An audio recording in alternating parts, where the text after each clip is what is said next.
কই গেছিলে তুমি? বিউটি পার্লারে গেছিলাম। কেন, তোমার কোনো সমস্যা আছে? পার্লারে এত টাকা ধ্বংস করে কোনো লাভ আছে?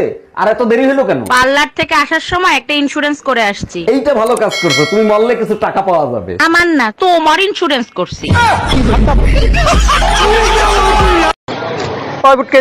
দেখ, তুই ভদ্রভাবে কথা বল। মাননীয় চর্বিযুক্ত ম্যাডাম, একটু আসবেন?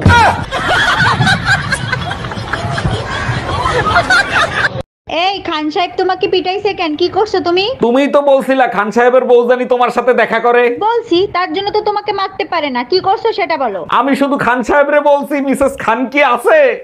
हे प्रभु हे हरि राम कृष्ण जगन्नाथ।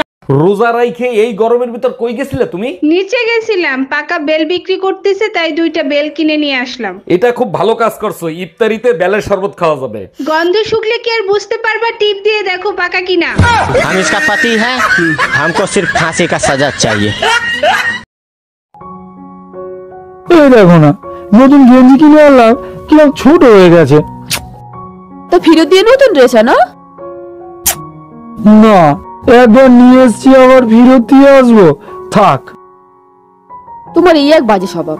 একটা জিনিস নিয়ে আসবে, পছন্দ হবে না, খুঁতখুত তো করবেই, তবু ফেরত দেবে না। এই বাজে স্বভাবটা আছে বলে না তুমি এতদিন এই বাড়িতে আছো। म्यूजिक।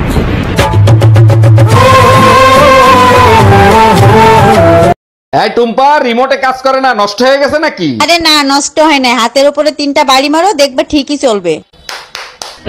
হ্যাঁ, এইবার ঠিক আছে, তোমার মাথায় বুদ্ধি আছে। রিমোটটাও তোমার মতো, মার না খাইলে কাজ করে না। জানিস তো দোস্ত, তুই না অনেক বদলে গেছিস। কেন?